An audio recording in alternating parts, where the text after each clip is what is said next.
It's the stuff that we worked on yesterday, reading that curve, like understanding what are you subtracting, a whole bunch of vocabulary. And then the one that we are doing today, which is calorimetry, which really isn't that hard. You just need to know how to get the information. What's going to be more hard for you than anything else is if you have to rearrange the formula to solve for the calorimetry.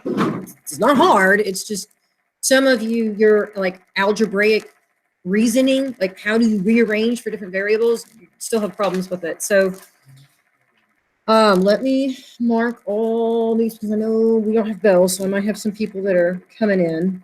Bailey's here, Tiffany, Luke. Trying to remember who I'll ask. George has to go to the potty, so he's present. Sebastian.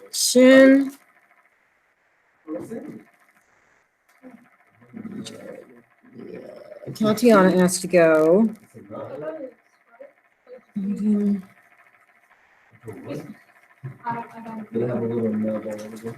I don't see Alexis yet. Jeremiah. Kyle's here. Okay. Hey, shh. I want to be able to get through this in case any of you have. Oh, you know what? I never printed out my cheat sheet.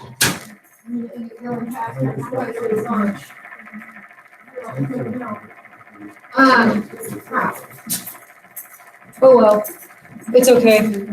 I'll print them out when I'm done with this.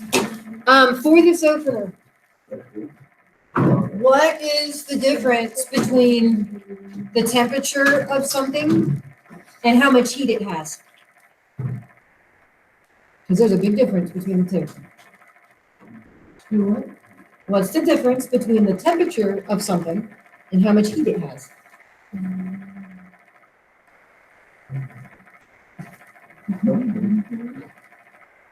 Okay, so let me ask it a different way.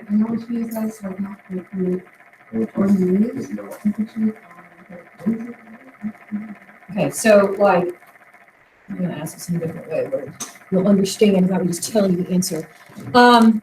Let's say you have two pieces of rock, okay? And one is, let's say one's about like this big, so waist height, like boulder stacks kind of thing, right? And they're made out of the same stuff, so they're both granite. And the other one's a little chunk like this.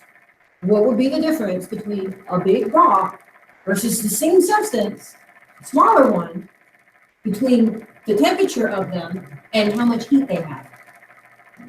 Let's say we make them both 150 degrees. Okay, what would be the relationship between the temperature of the two rocks that are made of the same stuff and how much heat they possess? What changes between the two pieces of rock? Which one? The big rock has more heat. Okay, heat is determined by how much is there. Temperature is not. So temperature would be an intensive property. I'm pulling words from way ago. It's like the whole thing. Okay, whereas heat is extensive or external. It depends how much matter is present. Because I know it's like you look at that and you're like, wait, but they're the same thing, right? Not really, because how much you have is going to control the amount of heat that the object possesses. Heat is controlled by how much matter is present. Temperature is not. Because I know you're like, but that's the same dang thing. It's really not, because it's determined by how much matter is there. Okay. Like I said, there are only 2 subjects, 2 lessons on your test, which will be Tuesday. And now, tomorrow we have a Google slide that helps with this. And if anybody is having problems mathematically, then, that's sort of what tomorrow's for. So it's not like a complete work day. There's still something for you to do, but if you're having problems, there's only 2 things. I need to make sure that you understand. I don't know if I'm going to make a Kahoot or not for the vocabulary, because there's a bunch of vocabulary on this test. And you have to be able to understand the difference between things like temperature and heat. Because you're like, well, we're the same damn thing. No. And like I said, I did not print off my cheat sheet, so I'm probably going to be going, like, I just forgot to do it this morning. Temperature is the average motion of particles, okay, inside something. Obviously, they're going to move around easier in a gas. And they're going to still move around pretty easy in a liquid. And even in a solid, the energy, the particles vibrate in place, but they still transfer the energy from one particle to another. And that's what causes the temperature to go up or down. How much motion is it? The more motion, the higher it gets. The less motion, the lower it gets. And there are 3 different scales that we measure temperature with. We are used to, in this country, using Fahrenheit. Okay, most of the civilized world does not base temperature on the Fahrenheit scale. They base it in Celsius. And Fahrenheit is based on alcohol. Okay, not like drinking alcohol. Okay, so then a thermometer, when you have the red stuff that goes up or down, that's actually dyed alcohol. It's what we use in, like, because you probably don't have a Celsius one at home. You probably don't. Celsius is based on the freezing and boiling point of water. Celsius goes from 0 up to 100 because water freezes at 0 and it boils at 100. Fahrenheit does not do that. And because it can go below 0 too for both of them, but the one that doesn't go below 0 is Kelvin. Okay? And this is the one that we keep changing our math to. And the magic number is 273. And the reason why we do use the Kelvin is because it does not go below 0 and it doesn't screw up the math specifically in gases. And that's why we use the Kelvin scale. There is not a Kelvin temperature like thermometer. There's not. There's a Celsius, or if you ever had like a really old teacher, they might call it centigrade because that used to be century 100, 0 to 100. But we don't really use centigrade anymore, like at all. We use Celsius. So these are the actual thermometers. This is what we would change it to. And yes, you have to be able to get into Kelvin for, oh, it's not animated properly. Gosh. I did not double check this. It's probably not the only one. Add animation. And see if I fixed it. Good. Okay, so this is how we go back and forth. Fahrenheit and Celsius both get a degree sign, a little circle, but Kelvin does not. Kelvin doesn't. I don't know why, honestly. It just doesn't. I have to look that up. I'm not sure why that doesn't get the degree sign. So you are either adding or you are subtracting 273 depending on what you're going to. If you're changing it into Kelvin from Celsius, you're going to add that number. And if you're going back to Celsius from Kelvin already, if I ask you to do that, then you just subtract that number. And honestly, if you do take chemistry in college, you're going to be using 273.15, but we don't do that in high school. We just do 273. So even though you guys just saw the answer to this, gas has a temperature of 90 degrees Celsius. What is its Kelvin? Are we adding or subtracting? You're adding. Hey, we've been doing that for a while. And as long as I did not push a wrong button in the calculator, let me check myself. Make sure I didn't make a boo-boo. Y'all know full well, y'all are my first chemistry class, and if I make a boo-boo, it's in here. Because all my old stuff was in PowerPoint, and I'm using Google Slides, and they don't always transfer well. So then they go the other direction. I'm just checking my math. Negative 123, that's right. You just subtract it. Okay, so this part's easy. And yeah, there's questions on your test that are like this simple. Being able to go back and forth. But you have to, once again, you have to be in the Kelvin scale. Let me double check and see. I'm not printing out the review and I'm not getting a copy. Yeah, y'all, there are questions on the test that are as simple as changes from Celsius to Kelvin. You shouldn't miss it. To be sure there's not anything else on this side, but I'm not sure. Now fill in the scale. We're going to do, I think I do all the way down, and then I move over to freezing, and then absolute. Sorry, it's a little bit smaller than normal. It's just the way that it transferred the table over when I took it out of the, or if I took it out of Google Doc, if I took it out of Word. But in Fahrenheit, water boils at 212 degrees Fahrenheit. Okay, when you do the same thing in Celsius, water boils at 100 degrees. They mean the same thing, it's just a different scale, so the number's different.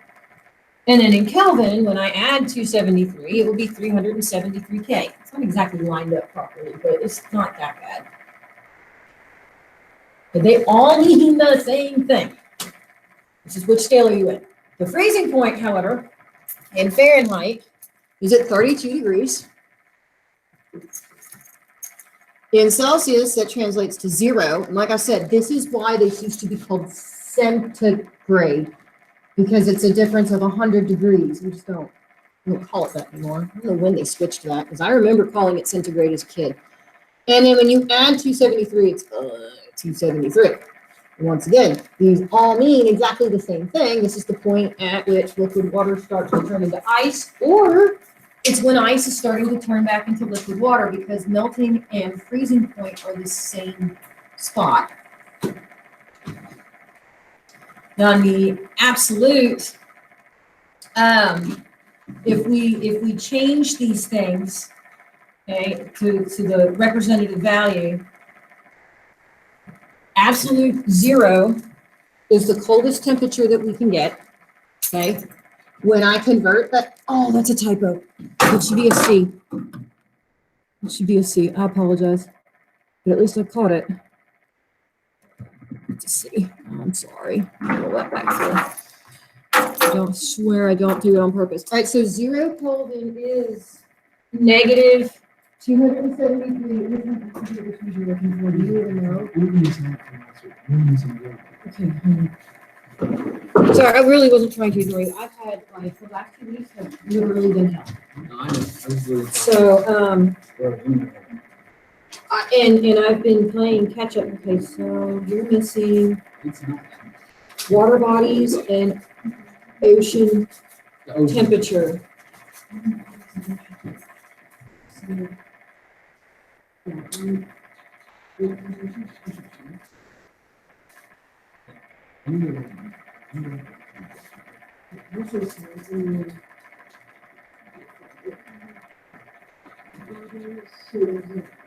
Yeah, it's easier for me to do this way because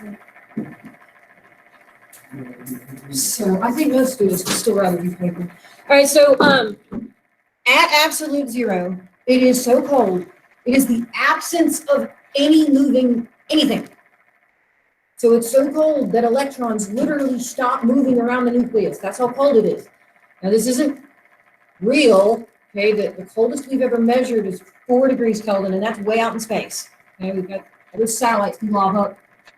Good Lord, they lobbed up Voyager in '77, and it's finally punched outside of our solar system. It's interstellar. And the coldest that it's ever measured that far out is 4 degrees. So what that is in Celsius is negative 273, but to put it in perspective, in Fahrenheit, it's negative 459 degrees. That is how cold it has to be to completely stop the motion of electrons going around an atom, which is a theoretical thing because we've never recorded anything that cold. But it can't get colder than that because you can't go slower than not moving. Heat is the total amount of kinetic energy in the material, and the more matter that's present, the more heat is going to be there, even if it's the same temperature. And so if, like I said, with the rock analogy that I did, like if you've got rock, people used to do this, okay? They used to put stones, smaller ones, in front of the fireplace during the day. This is before we had electricity. And then what they would do is they would put them in the bed, and it would be used as a warmer. And now the bigger the rock, the longer that's going to last.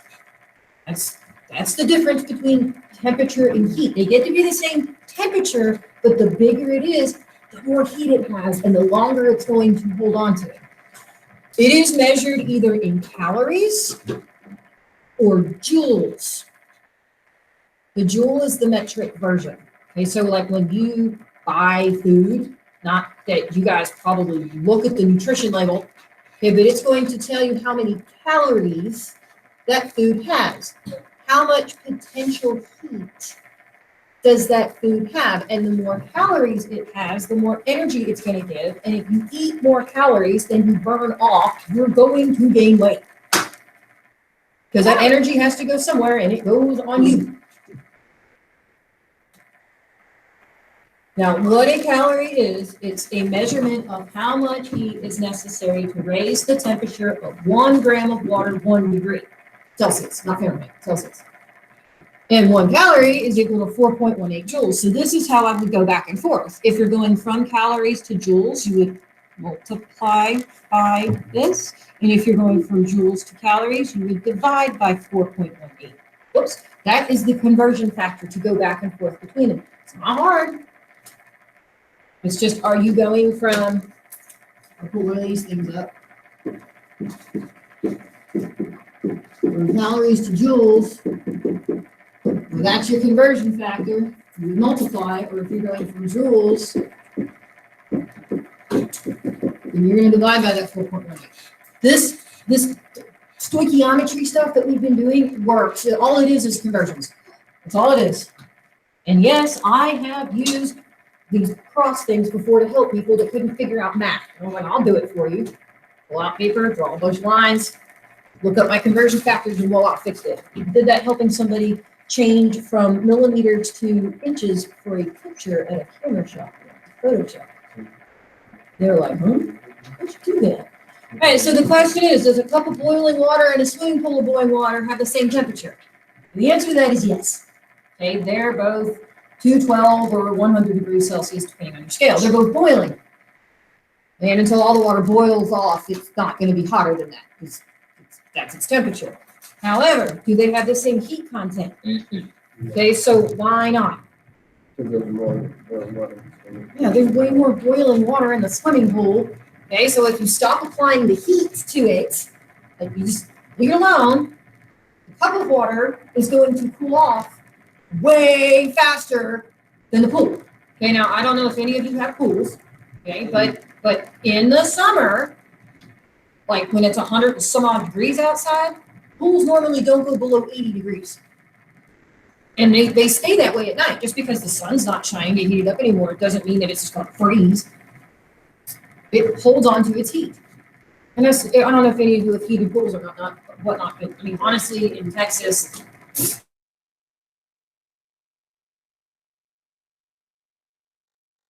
pool, it's like pee warm, like all the time. It's sort of cool at night. I mean, no, I don't mean like cold at night, like nice at night. And then in the springtime, just because it's 90 degrees outside does not mean that that pool is going to immediately heat up to 90, because it's going to take energy to heat the entire stinking pool, unless you have a heater. And that's, you do, awesome. All right, specific heat capacity. Now, each type of substance, and there's a chart, right? Each type of substance, depending on how its atoms are arranged, is going to heat up or cool off according to this. I give you guys a chart for certain things, to its specific heat capacity.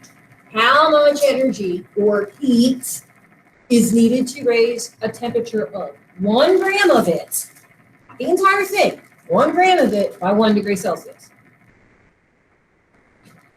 Depending on its composition, that number is going to be different. Now, I'm not going to make you memorize that chart. It should be on the thing. For this, I'm not going to make you memorize this. I just need to show you how to do the math. That's it. And honestly, math is really not that hard. You have to make sure you're in Kelvin, and you now have to know how to rearrange per variable.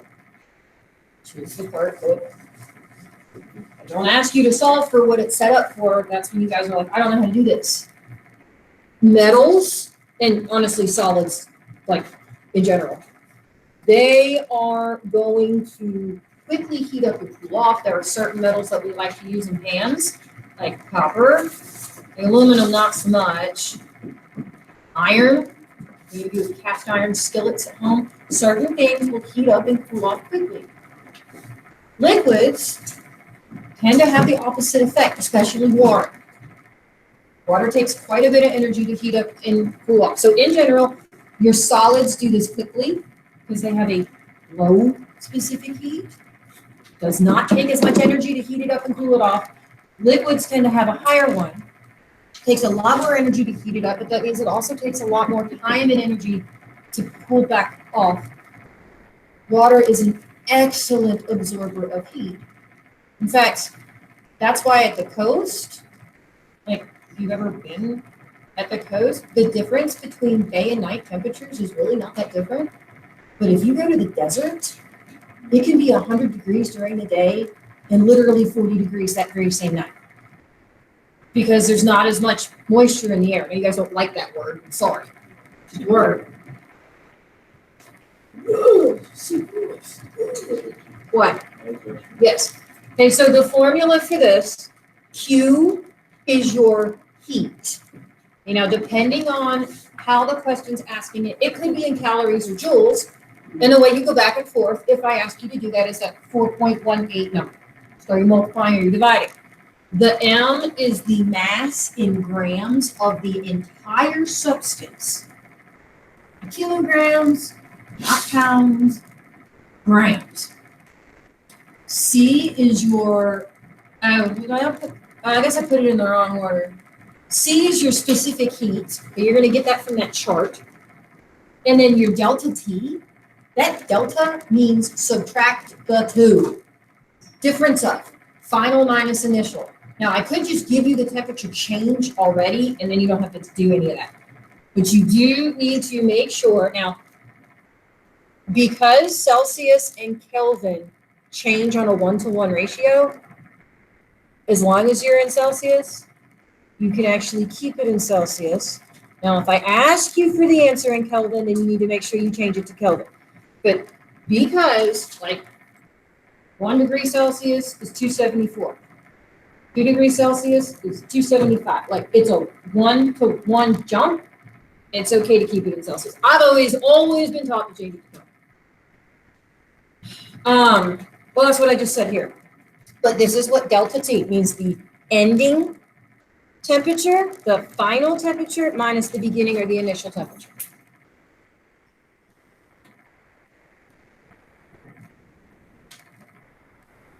But yeah, if I do ask you, like, what is the temperature in Kelvin or Celsius, then that's when you're going to make sure you're in the right unit. Now, specific heat, let me look at your chart, make sure I'm not lying to you on this chart. Okay, so it does give you the specific heat, like water. It says its specific heat in calories per grams degrees Kelvin is 1. Okay, the specific heat for the same substance, water, in joules per grams degrees Kelvin is 4.18. You have them both on here. You just have to make sure if your question's talking about calories, that you're using the calorie version. And if it's talking about joules, that you're using the joule version. They mean the same thing. It's just which are you metric, which is joules, or are you not metric, which is calories. But it's the same math. Let me show you how, and then this is the chart that I'm talking about. The first one that we're going to do, because I don't want to have to go back and forth. We're going to do aluminum. Here's aluminum. And it's talking about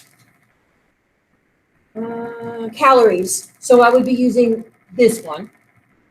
Okay, and then the next one is ethyl alcohol, which is grain alcohol. That's the stuff, if you drink, it'll kill you. And then that's in joules. So I'm going to use this one. I'm just showing you where I'm getting these numbers from, so I don't have to flip.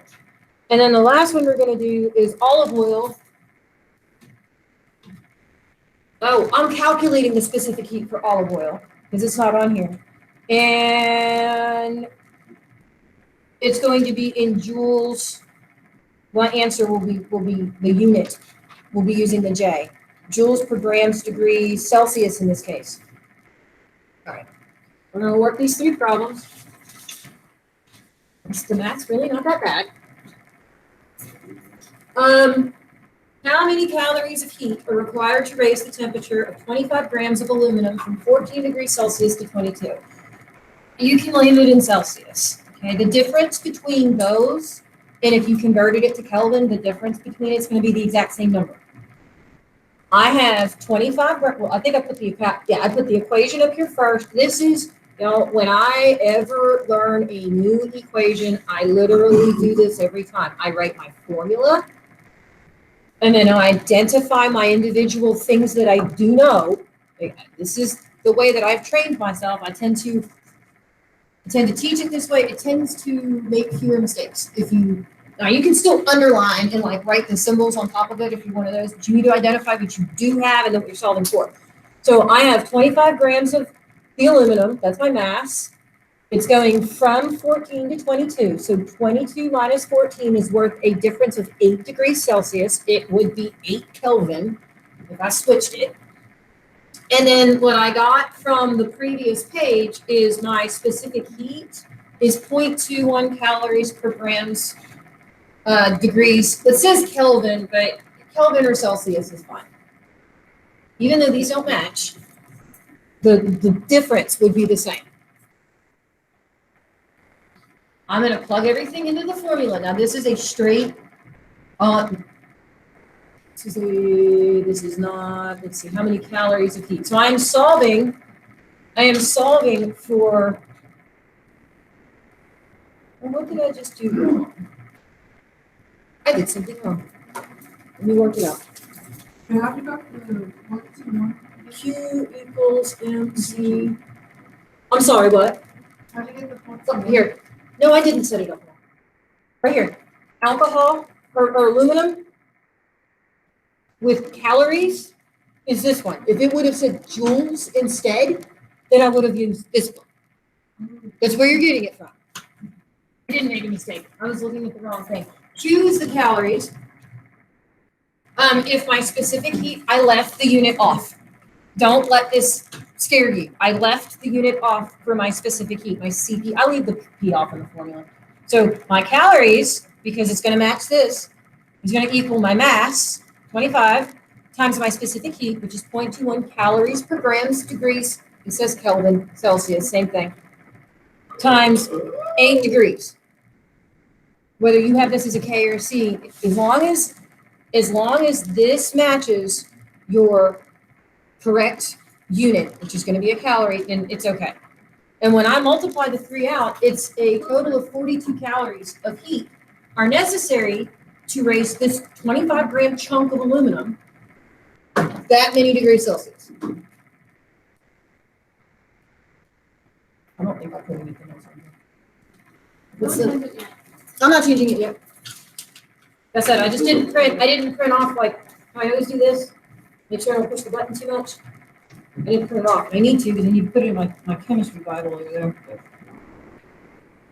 Now this next one, we're going to solve for heat in joules. So I'm using the same formula, but because this is in joules, then I need to make sure that when I do find the specific heat for ethyl alcohol, which is grain alcohol, I need to make sure I'm using the joule per gram degree. In this case, it says Kelvin, not the calorie. And I know you have some of these on your test. I just don't know which way it's set up. And I have printed off the review and I left it on the stinking printer. You could get it. It's okay.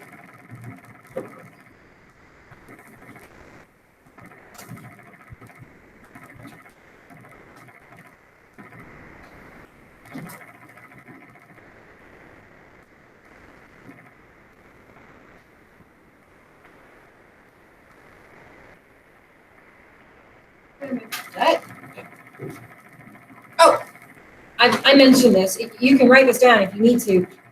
You can stay in Celsius. The numerical value is going to be the same because, like I said, it's a 1-to-1 ratio. Just a difference of 273. All right. So the next one: how much heat in joules is released when 175 grams of ethyl alcohol or grain alcohol, the stuff you can't drink or it will make you go blind and kill you, cools from 328 to 303. So I already know I have to take the difference. It doesn't matter if I'm in Kelvin or Celsius. Still the same formula. This is a liquid, so I've got 175 grams of the ethyl alcohol. I don't know the density of ethyl alcohol off the top of my head to tell you how many milliliters that would be. I'd have to look it up. And then it's going to be the final minus the initial. So I've got a total temperature change of negative 25. I'm cooling off. I'm not heating up.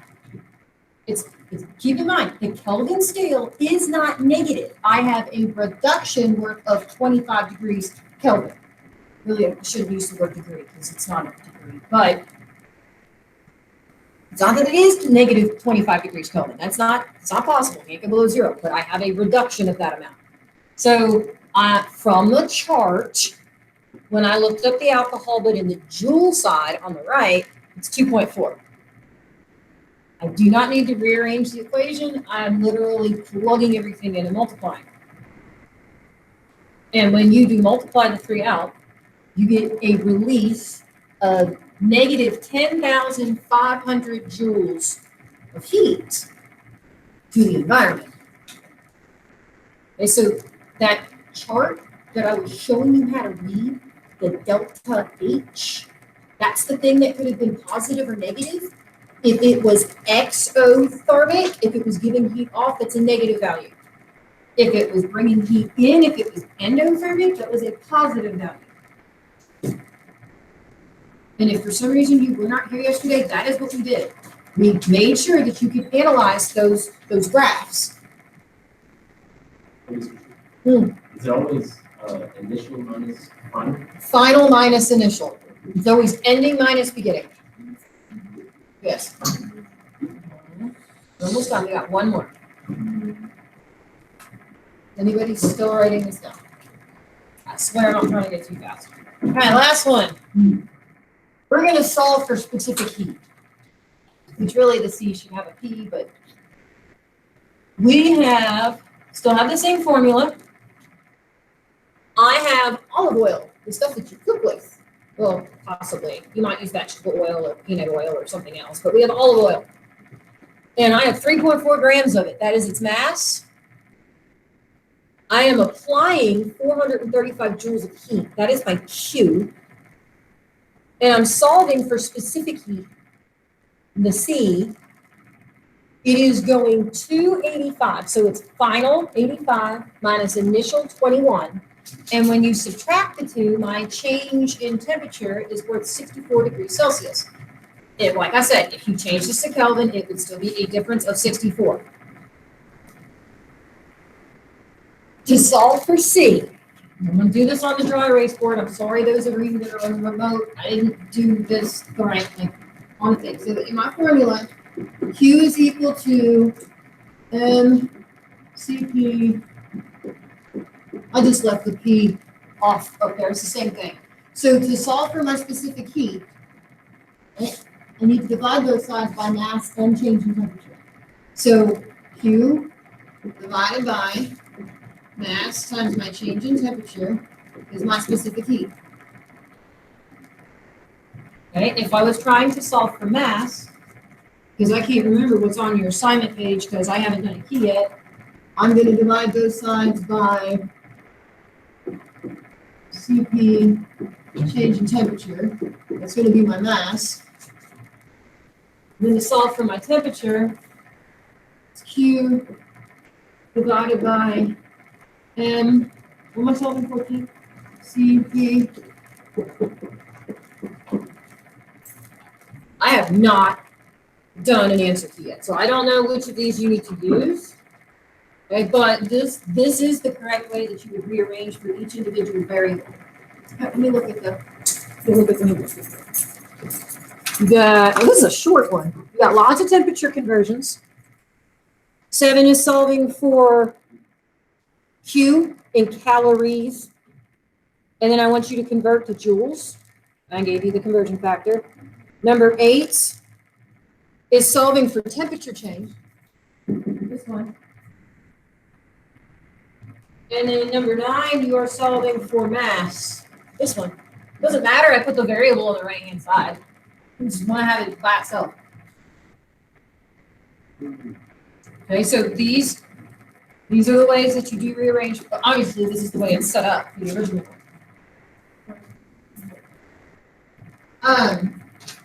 With this particular one, your specific heat, and I did round it to 2 sig figs, it was like, I can't remember. Here. 435 divided by parentheses 3.4 times 64. 1.999080882. So I just rounded it to 2 sig figs because this has 2, 2, 2. They're going to trump the one that has 3. Because it's always by the least value. And I normally do. If I give you answers, which I did not on this one, I normally do rounds by sig figs because that's what we're supposed to do. And you're never going to use sig figs outside of chemistry and physics. Ever. Honestly. Unless you become like a biochemist or something, or like a pharmaceutical engineer, something like that. Probably will. Have fun if you're going to become not a pharmacologist, but the people that actually make the drugs, the legal ones.